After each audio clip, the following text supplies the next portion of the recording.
welcome so much to Frontcore's very first webinar.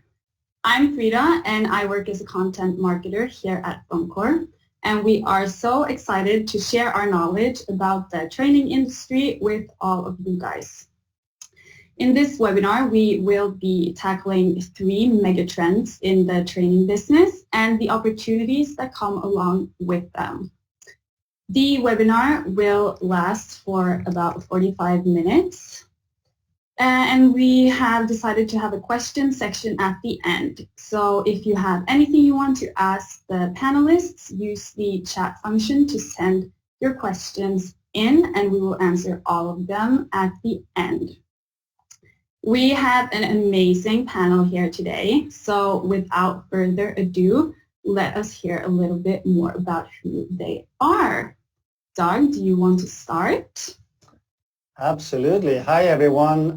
My name is Doug Lister. I'm the founder and CEO of Frontcore.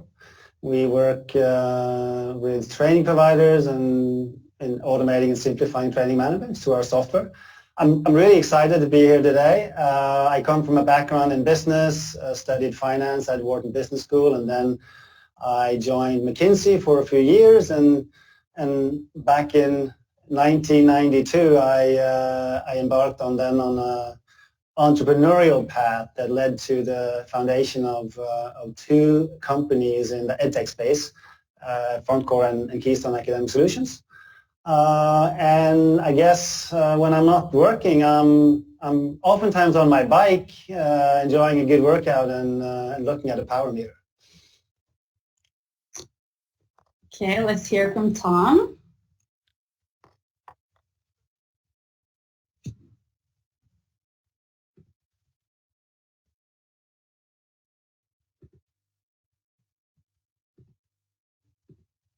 And in my 2 books, I cover more than 30 long-term trends that have significant impacts on societies, on businesses, and how we live our lives as individuals. My most recent book is just out on Amazon. I have to do some advertising, I guess. So it's a 350 pages long book with more than 50 charts, all hardcore evidence of what trends are having an impact on our lives today and how they will affect us tomorrow. And I'm greatly looking forward to joining you all in this webinar to talk about the future of education. And finally, Max.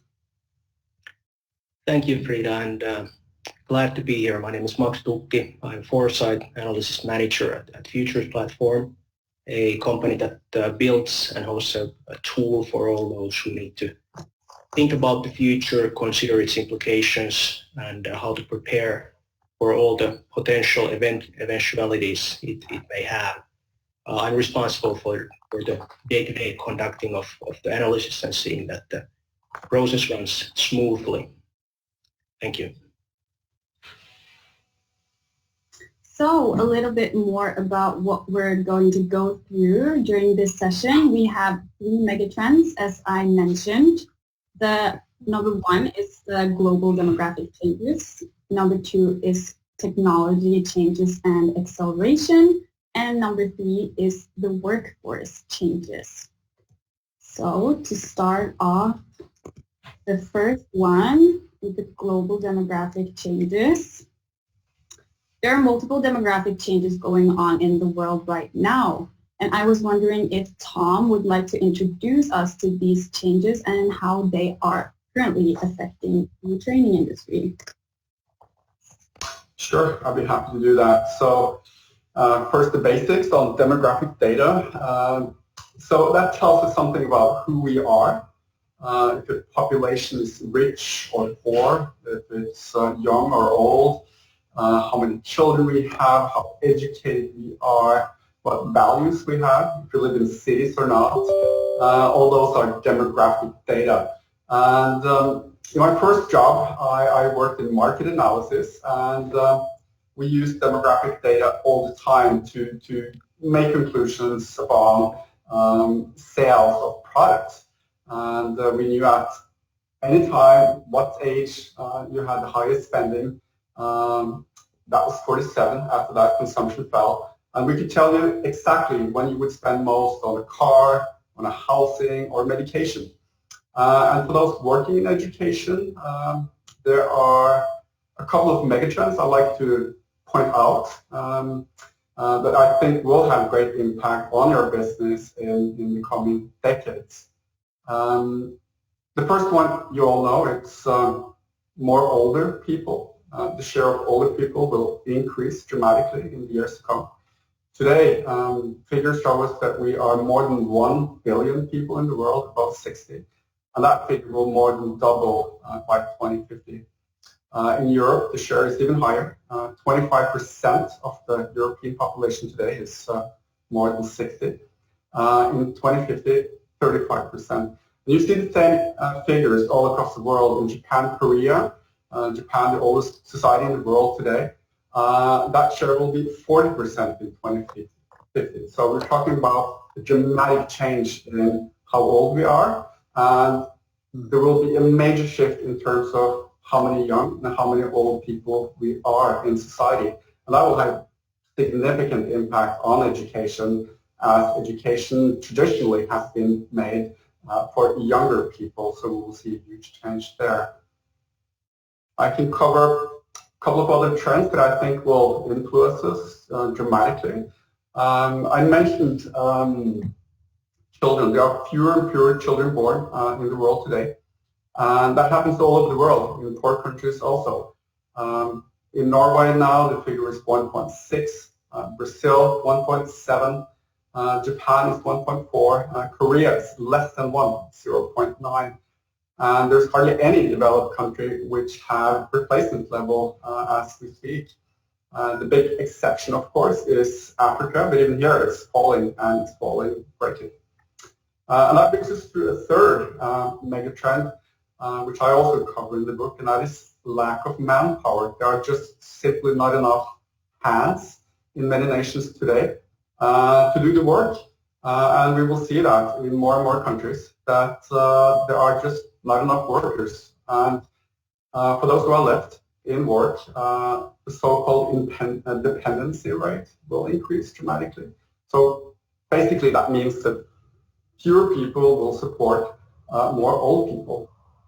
And I don't know if you've been to Japan, but I often say if you want to see the future, go to Japan.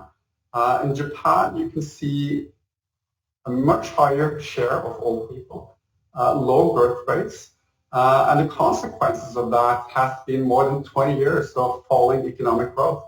So you see low investments, huge debt, falling consumption, and low interest rates. And I think that future many Western nations are heading into as well. And that means that we as companies need to adopt. And the way they have made that adoption in Japan is by using robots. So they have a smaller and smaller pool of people who work.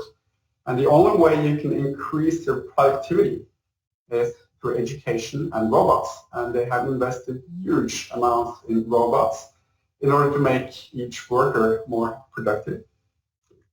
That again brings us to a fourth megatrend, which I think is relevant for all of us here. And that is you will see more and more advanced technology, such as the use of robots, automation, to increase productivity. And that means you need highly educated workforce. And if you handle technology well, which most people in Finland and Norway do, where we have the participants today, you can keep that productivity high. But in order to stay productive, you have to do a lot of effort into education.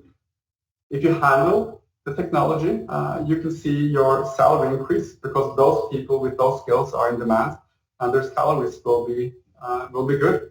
But if you do not handle technology, if you do not have the skills needed to handle machinery and new technology, you will struggle. And you see that in many countries in Western Europe, and especially in America today, where many people can hold two jobs but still not being able to live a comfortable middle-class life. So that's a fifth megatrend that I perhaps could conclude with now in this session. And of course, this will affect the training industry and everyone out there. Already you can see colleges in America and Europe struggling with finding enough students for enrollment at their colleges. What they're doing instead is trying to recruit in emerging markets like China and India, and also increase the educational level of those already in work. So executive education has increased dramatically. And this is another impact that I think that you can see. And yeah, I think I'll conclude with that, with those 5 demographic megatrends that I think is affecting the training industry. Thank you so much, Tom. Dag, do you want to tell us a little bit about what kind of opportunities these global demographic changes give to training providers?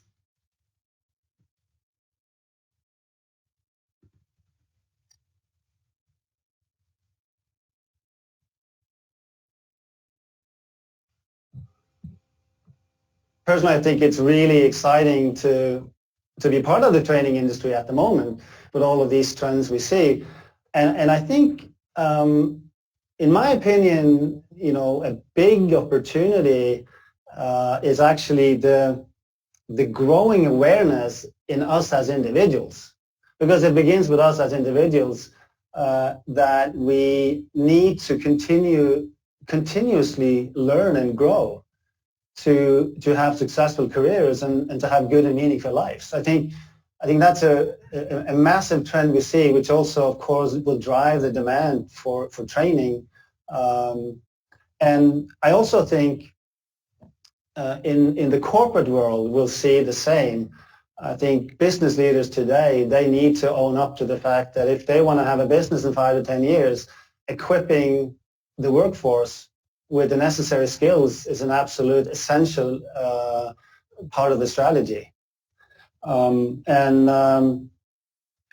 think also, if you look at it, this is what business leaders are actually doing now. 70%, according to a study by World Economic Forum, 70% of business leaders today say they will offer reskilling and upskilling opportunities to their employees in the next 4 to 5 years.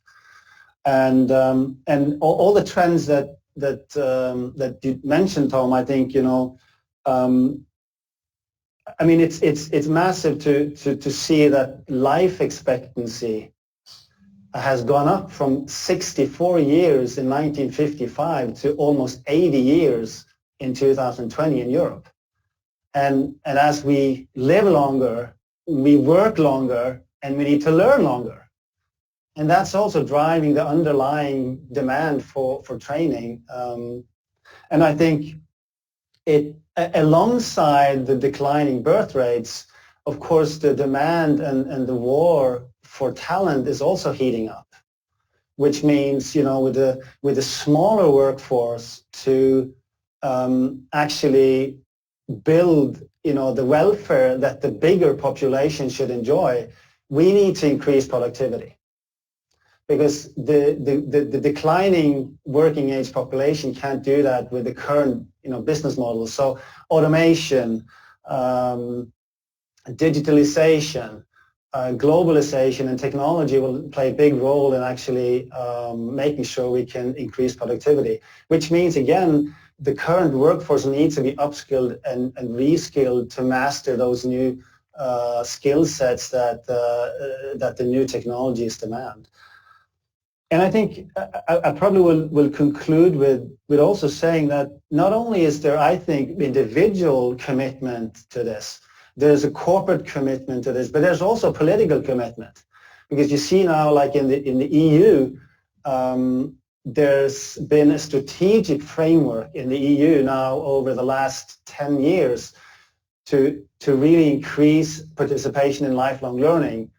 And in February this year, 2021, they actually came up with a new strategic framework where they have a very, very concrete ambition to increase participation in lifelong learning by 2025, it is, I think, where the ambition is to have 47% of the working age population engaged in learning. which is massive. It's almost half the working age population. So I think when individual, corporate and political commitment align, that's when you'll see real materialization of demand for training, and that's what excites me about this. We'll see a massive demand, and I think training provider needs to be out there and claim a part and a role in this transformation that we'll see now in the next 5 to 10 years. Thank you so much for that, Dag. I think we need to move on to the next megatrend. That is the technology changes and acceleration. So Max, what kind of technology changes are we seeing affecting the training industry right now? Thank you.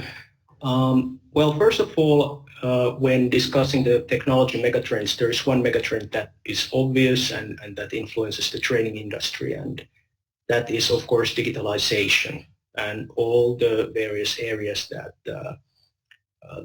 the term covers. So we can speak about digitalization here mainly. First of all, it's a kind of two-way street in the one sense that it creates possibilities, but it also creates things that the training industry needs to take into consideration. So it's like a coin with two sides. In general, you can say that as technology changes, people need to update their skills. And as we heard previously, there is a great need for this because of the demographic changes. So the training industry is actually very well positioned to profit from this convergence of these two megatrends, so digitalization and the demographic transformation. You could say that training will continue to increase in demand, but the industry really needs to identify that which skills are needed right now, and also anticipate what will be needed tomorrow, what will be needed in the future, what is emerging. That needs to be considered. That's like the higher level at the moment. If we go a little bit more on the operational level, of course the digital technologies change the ways people are trained and also what they expect, especially like when you're delivering training, it needs to be more and more done on the terms of the learner. The content need to be accessible on all digital platforms at all times, basically in small slices, so that the learner can access the material very easily, and also that it can be absorbed during a hectic working day. As we all know that our time is very limited.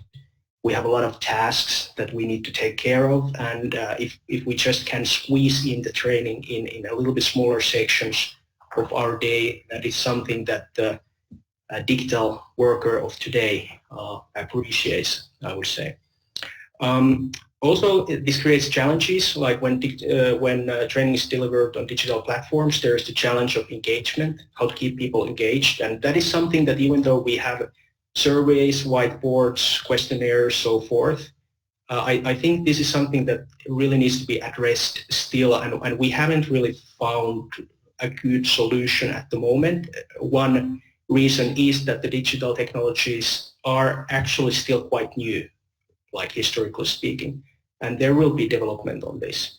Of course, if we go more to the topic of machine learning and AI, these will be used, are used, and will be used more and more to analyze actually like the content to be taught and the individual needs of each learner. So the learning packages will be and can be tailored more to suit the individuals without the need of like micromanagement by the training provider. So this will lead to curated learning paths. That means that the learning in itself will be more and more in terms of the learner, also in this sense, not just how and when it's delivered, but also like in what the content is. And of course, there's the data analytics that helps us to better understand the returns on investments that have been made on training.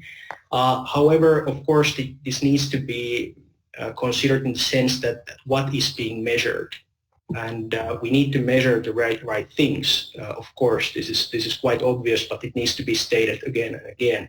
Otherwise, we don't actually know what the effect of the training is. In sum, to sum it up very briefly, is that digitalization as megatrend makes delivery of content easier. It makes curated content possible. It makes possible to measure outcomes, but it also raises the expectations on the accessibility and what kind of content and in which format is being offered. But in sum, if it needs to be put in a nutshell, I would say that digitalization enables higher efficiency in training industry, like very briefly. Dag, the training providers watching right now are probably wondering how they can take advantage of these changes and put them into effect in their business. Do you have any tips or input on how they can do that? Yeah, I think it's a huge topic, and I think the changes are so profound and happening so quickly that I probably don't think we've in the perspective of human history, there's never been a bigger promise. And I think if I were to talk about the opportunities for training providers, I probably would split it into three. I would probably talk about the delivery platforms and what it means for how we deliver training. I would talk about the business model side of this, and I would talk about the learning methods. And I think what we've seen over the past year and a half in the pandemic, digitalization and digital delivery platform has really gained foothold, because we had basically a very rare situation of the supply side and the demand side crash at the same time. So with e-learning, self-paced e-learning really catching on, and instructor-led virtual training, there's basically, it opens up access to a larger potential market. You are not so location dependent anymore, and it's more scalable. You don't have the necessarily the capacity restraints you had. You probably might have a more profitable business model because you have lower costs. You can run an instructor-led training from an office. And if you look at the growth in e-learning, it's a massive opportunity. It's an estimated market back in 2014 of $160 billion US dollars is expected to become $320 billion by 2021. So that's huge. And I think in terms of the business model, I think business model innovation leads to probably businesses with higher productivity. And I think any training providers today should ask themselves on a regular basis, a few questions. How can we improve our training operations? How can we better reach our audience? How can we be more efficient? How can we be more profitable? And how can we deliver better learning outcomes? And you have to innovate all the time. And I think what we see in every market we enter in Frontcore, a lot of training providers today, they run their business from Excel sheets and disintegrated systems, which really weakens the innovative muscle of an operation. And I think innovation today is really critical for the training providers to be able to ride on this wave of transformation that we see. And the last one I wanted to say is about innovative learning methods. And I think we'll see, Max was covering a few of those things.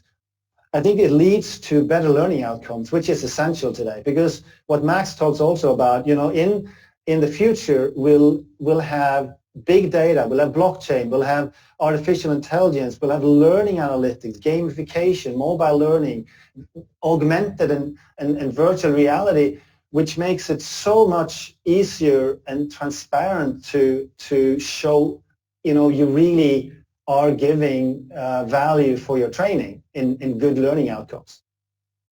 And I think that all of us involved in the training industry, we should have one thing top of mind. I think our end product is not what happens in the classroom. Our end product is what happens when they leave the classroom.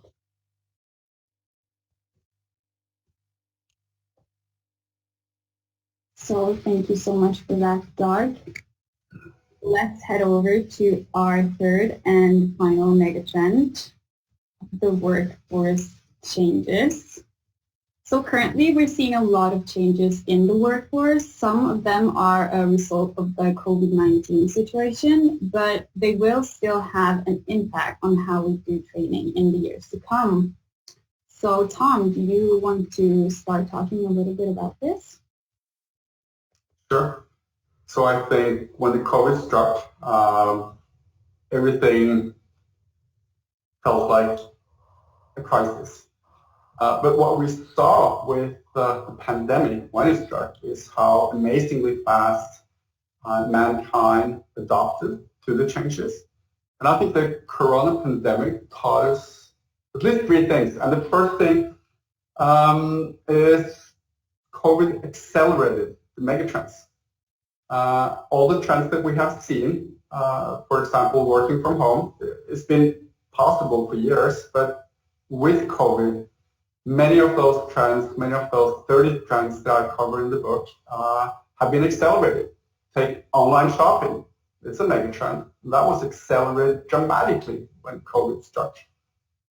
Working from distance, the same thing. It was accelerated when COVID struck. The use of robots in manufacturing is a megatrend. It's been there for years, but we now see that investment in robotics has increased dramatically because you do not want to be solely dependent on people who can get sick. So that's the first lesson I think we can see, that the pandemic accelerated the megatrends. I think a second thing we learned is that business is global, I mean truly global. In the digital age, you can sell anything to any market. Courses is one example. Today you can join any MOCC and you can join Coursera, you can join Udemy, you can take fantastic classes from anywhere in the world. And that means also that the market is one. And for you as a provider of courses, that means that you can sell to any market.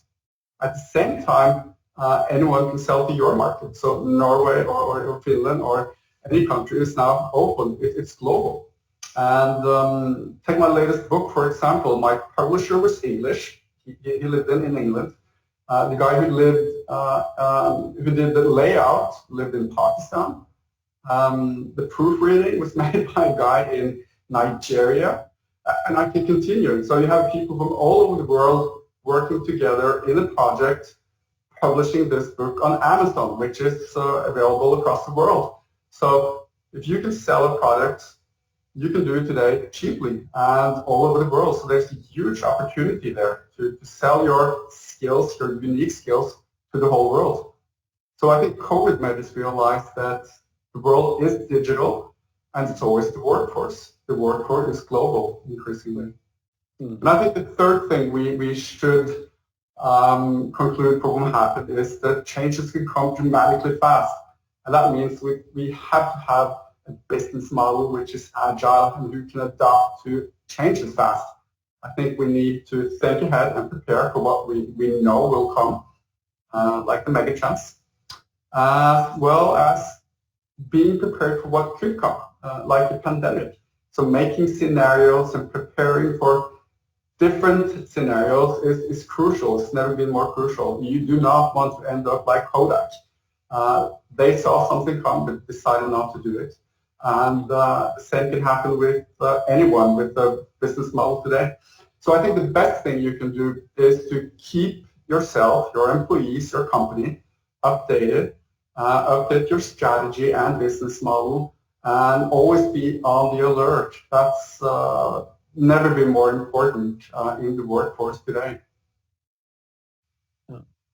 Doug, did you have anything you wanted to add? Yeah, I mean, I think this kind of sums up a lot of the effects of megatrends we see. And I think one word that was mentioned earlier is kind of summing it up for me here, and that's the growing skill gap we see. And I think we have to ask ourselves, why is there a growing skill gap? Because and I think we have to just understand that the changes are coming so quickly and are accelerating so fast that the workforce and let's add ourselves into this mix, the training industry, we're not catching up. And so my kind of claim is that maybe the market for competence in education and training is the last inefficient market, because we see that the offerings of the training industry is not getting into the workforce where they need to be. And so we need to work on finding out how can we close the skill gap. And that's the opportunity for the training provider. It's also a responsibility for the training provider, I think, because there's a massive need for it. And I'm thinking we're talking about skill gap. Let me try to show you the magnitude of this, because the World Economic Forum, they estimated that to close the skill gap by 2028, there needs to be an increase in GDP by $11.5 billion. And the reskilling need is somewhere between 85 and 100 days per employee. And in terms of money and training revenues, we're talking about 40 to 50,000 euros per employee. It's a massive, massive lift we need, and it's an opportunity for the training providers. And I have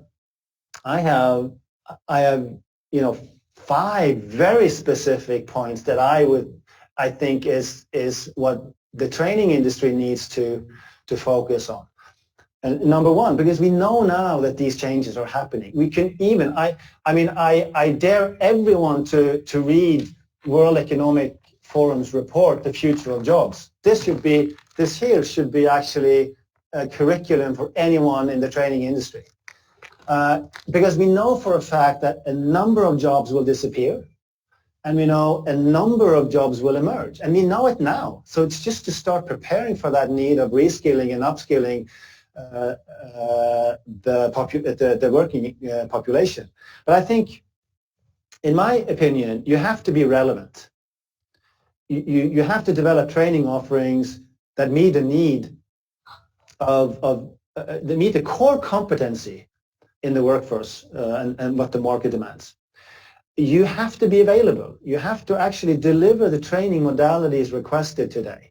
So what Tom talked about is the growth of remote learning and remote work and e-learning and mobile learning. You have to offer those modalities. You have to be flexible, because what's going to happen in the future, we see more and more need for flexible learning programs.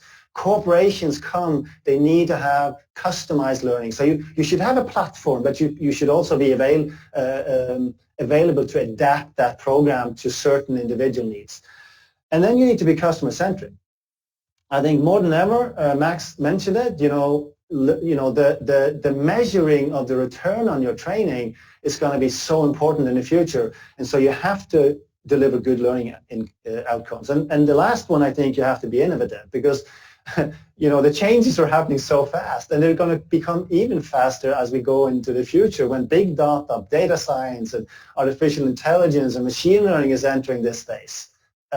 So I think all of these things is going to help training providers to sit down and claim a role and a potential position in this change that we're seeing.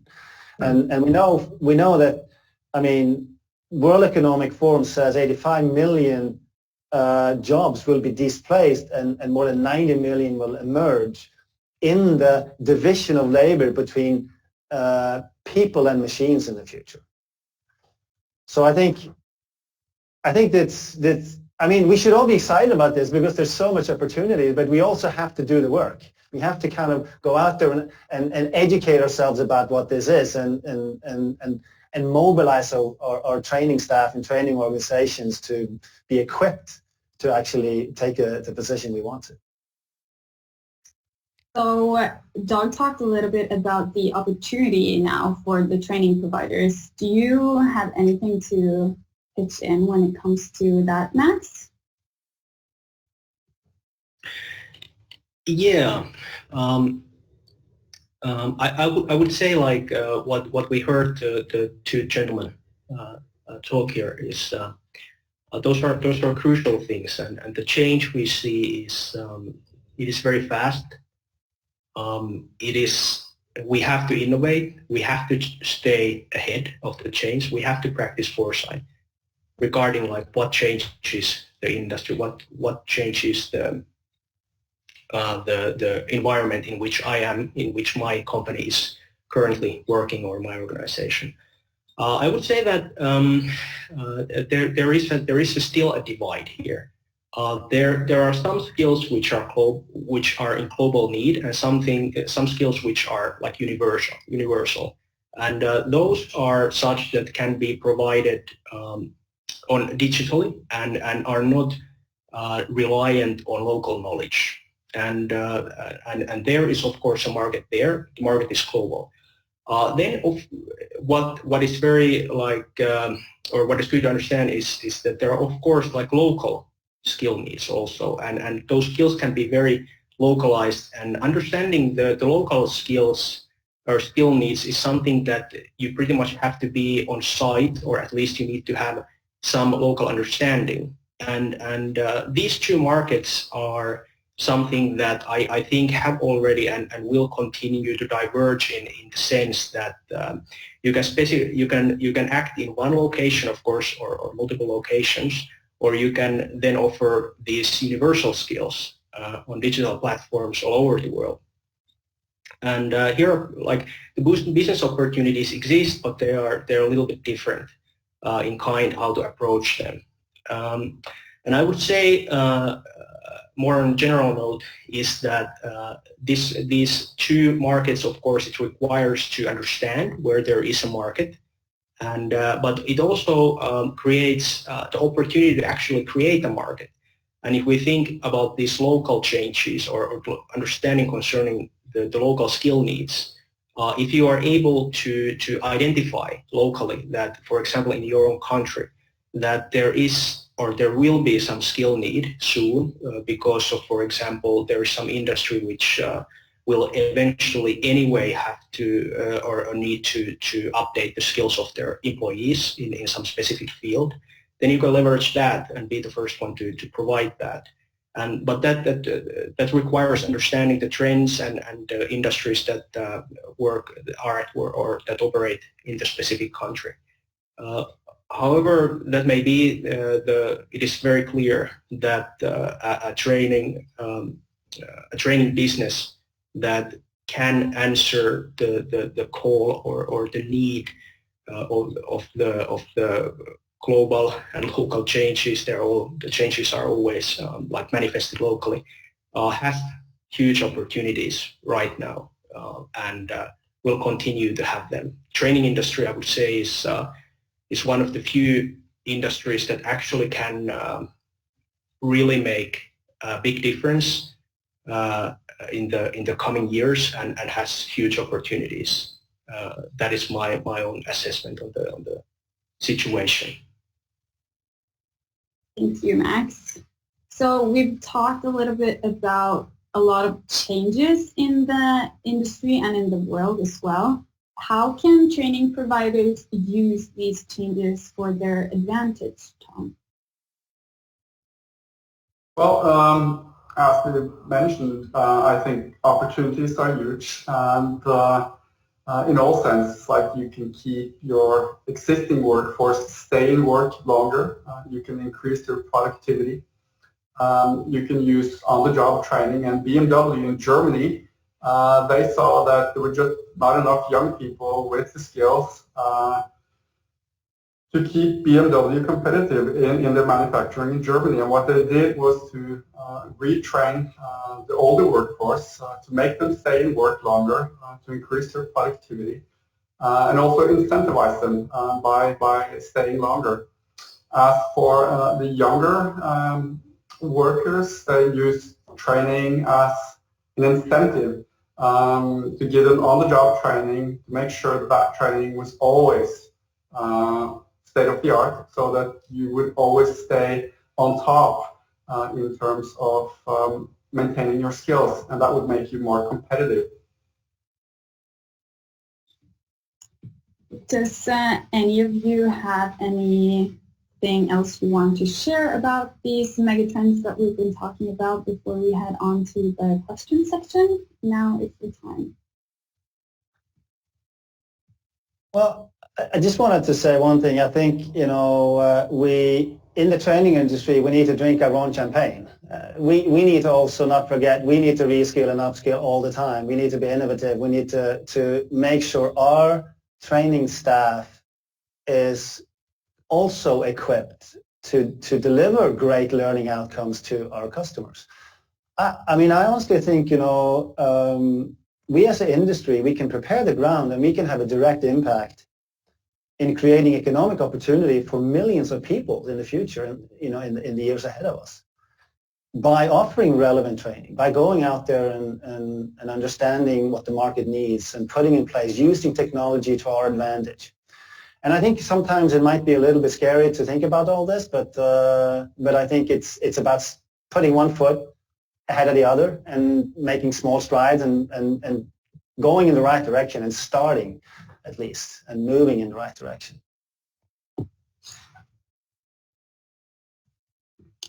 So then I think it's time for some questions. So if any of the participants have any questions, you can use the chat function to type in your message and we will all see it.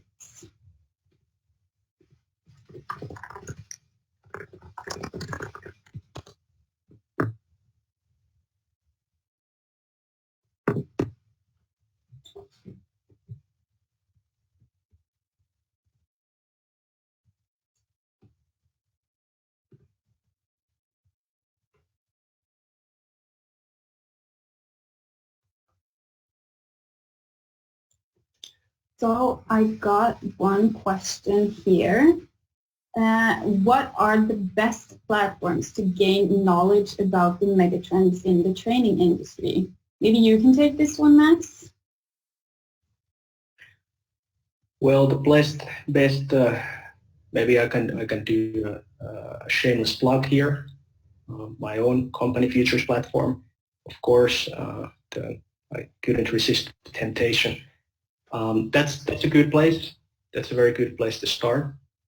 And naturally, Tom has written the wonderful book, which is very, very useful. I'm reading it now myself, and I highly recommend it without any reservation. And those two places are very good to start. You can reach out to me. I'm more than happy to help.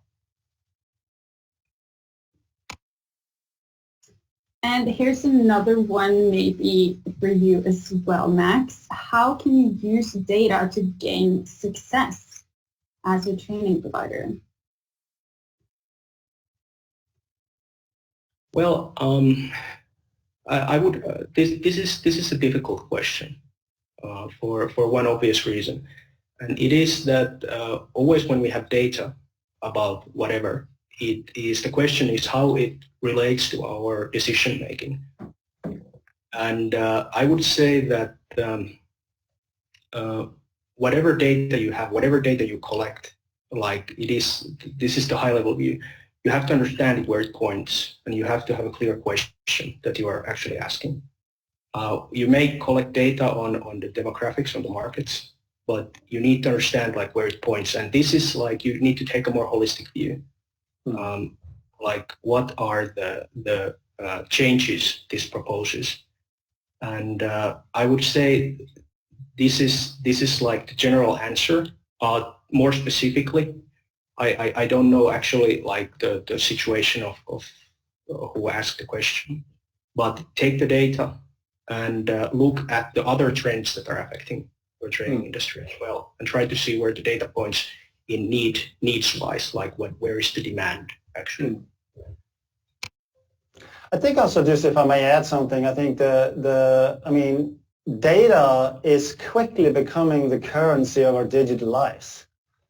I think data as an asset is also a trend, and if you distinguish between data in the learning settings and also talk about data as an asset for you to make good decision as a training provider. I think I'm entirely agreeing with Max. You as a training provider, you have some questions that you need to get answered, and you need to provide data to get answers to those questions. In order to make good decisions about how you want to run your training business.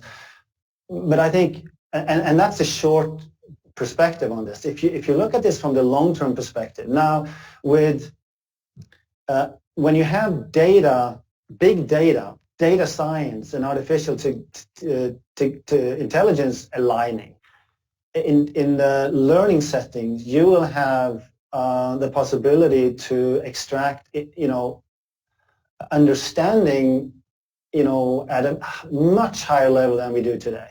Even more so, these technologies will hack us. They will know more about us than we do about ourselves.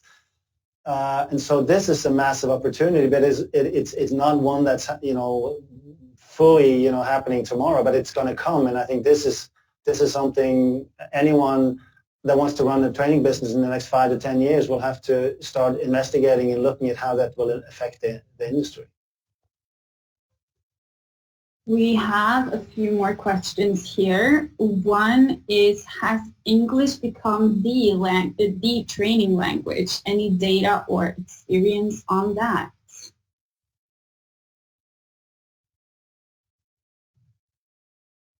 Doug?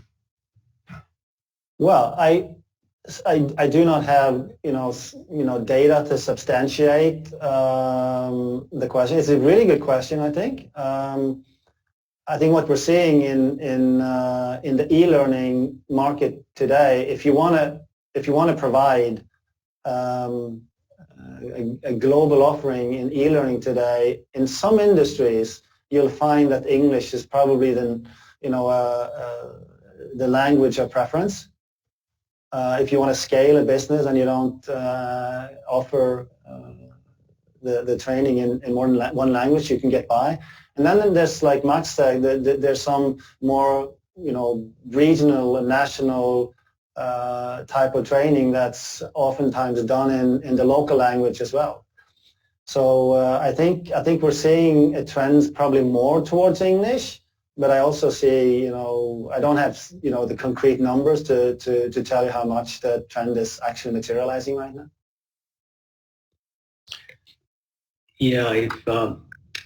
Yeah, absolutely. I wholeheartedly agree with Doug.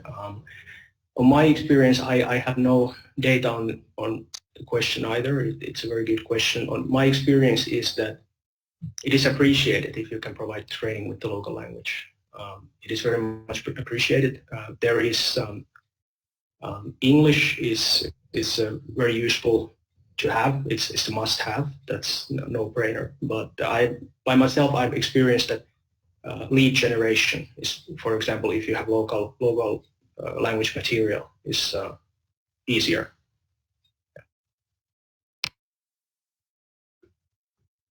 For the next question, someone has asked if there's greater value in live online training compared to e-learning platforms, and if so, how we can articulate this value to organizations that may be hesitant to spare the time.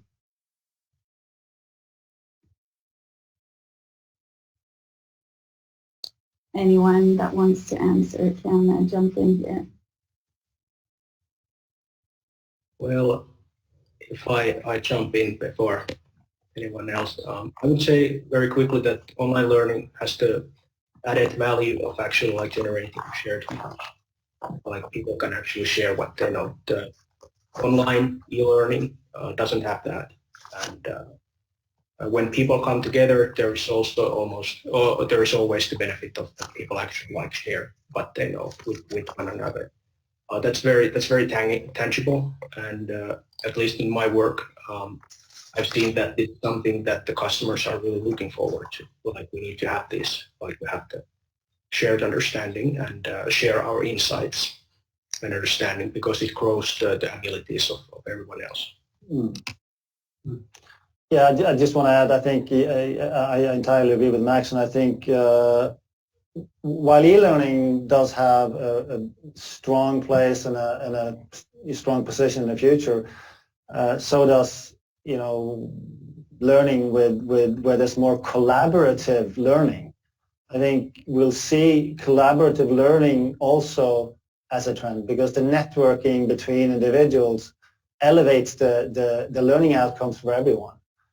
And that's what you've seen, in many decades in higher education, that they meet. And part of the value of the education is also the networking between people and the collaborative learning that happens. So I think both will have a place, and they'll serve different demands in the future. Yeah, I can add to that.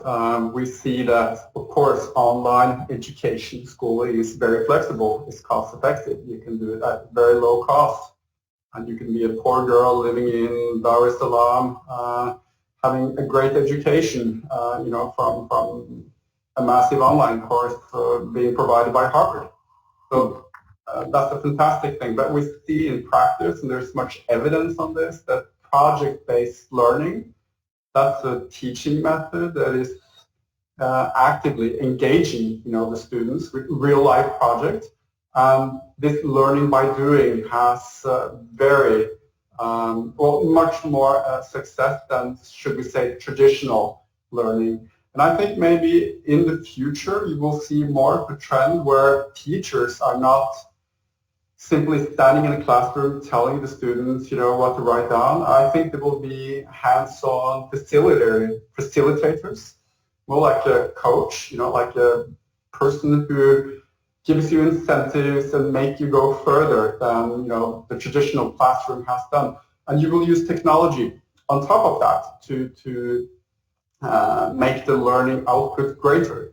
For example, you can have virtual reality, to help you see things that you cannot see today. You can have nano learning, like mini courses, like courses taking place only 3 minutes, because we see today attention span of young people is much lower than it was when I was young, for example, because you have all these disturbances coming on all the time. So young people today need shorter classes because their attention span simply is not as high as it once used to be. So you have all these things to take into consideration. So following along those lines a little bit, we got a question. Do you think classroom training will remain relevant for the future? You want Yes, to continue absolutely. Or dog? Yeah, absolutely. I think it's as simple as that. You can't read your way to learning how to ride a bike.